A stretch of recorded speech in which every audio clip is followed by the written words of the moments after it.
Karakter disiplin sudah mulai luntur. Setiap individu sulit untuk mematuhi peraturan. Apa penyebab perilaku yang mudah melanggar ini?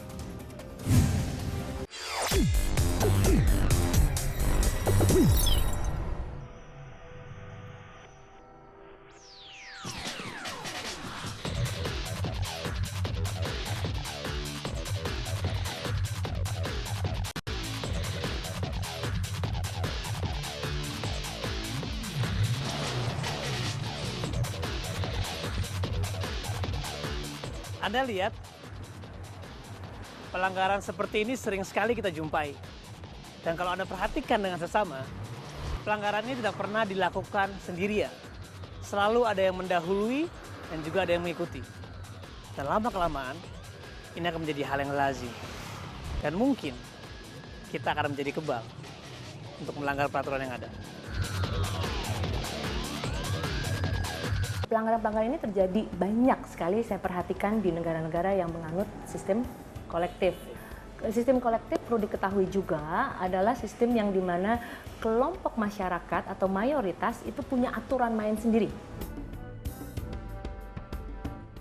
Seperti yang telah dijelaskan oleh seorang psikolog Elizabeth T. Santosa, tipikal masyarakat kolektif seperti halnya masyarakat Indonesia cenderung berperilaku bersama-sama secara kelompok dalam meresponi rangsangan tertentu. Menjadi menyedihkan jika perilaku yang dilakukan bersama-sama itu adalah tindakan yang melanggar peraturan, melanggar rambu lalu lintas, mengendarai motor di trotoar, dan menyeberang jalan tidak pada tempatnya, dan lain sebagainya. Pelanggaran yang sepertinya kecil ini mudah sekali ditemui di Indonesia. Kejadian seperti ini telah terjadi secara turun-temurun dan kolektif, serta tidak mengenal golongan dan usia. Faktor-faktor penyebab apa yang membuat pelanggaran-pelanggaran kecil ini terus seperti kayak bola salju gitu, terus semakin dilakukan. Jadi dalam masyarakat kolektif ini karakteristik dari orang-orangnya atau kelompok-kelompoknya adalah biasanya konformitasnya tinggi. Konformitas adalah ketika seseorang ingin diakui oleh kelompoknya.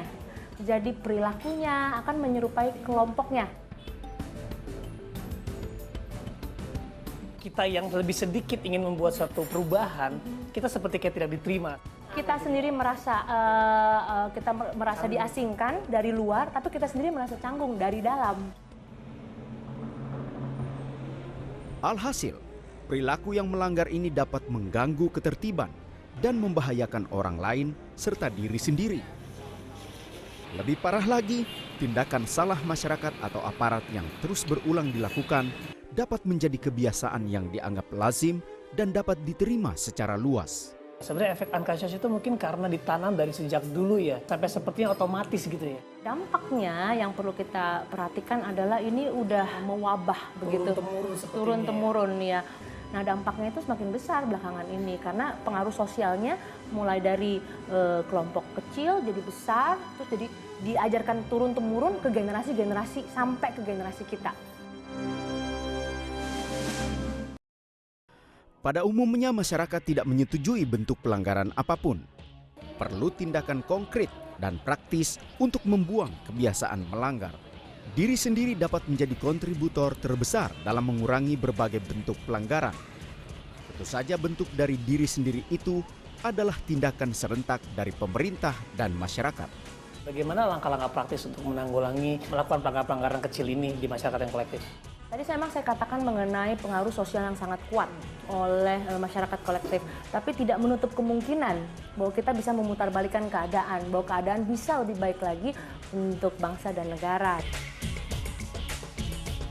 Contohnya adalah saat ini sudah ada pemimpin-pemimpin yang memang sekarang sedang menangani satu daerah yang katanya daerah itu paling banyak problem gitu ya. Dalam waktu mungkin kurang dari setahun dia sudah bisa membereskan beberapa pelanggaran yang terjadi. Dan semoga itu juga menjadi suatu inspirasi buat orang-orang lain, minoritas-minoritas lain yang ingin taat aturan ya. Nanti makin banyak kepercayaan dan makin banyak orang yang berperilaku benar. Kalau mau dibentuk suatu mindset perilaku yang benar, baiklah dimulai kepada generasi selanjutnya. Kalau perlu dari lahir sampai mungkin usia 5 tahun, ada pendidikan-pendidikan etika dasar, perilaku disiplin, etika dasar dalam membuang sampah, mengantri dan sebagainya ya. Nah itu ditanamkan sejak dini, diberikan contoh perilaku yang konsisten oleh orang tuanya, begitu juga diimplementasi oleh sekolah, gurunya, dan lingkungannya. Nah ini kalau berlanjut terus secara konsisten akan membentuk suatu kebiasaan.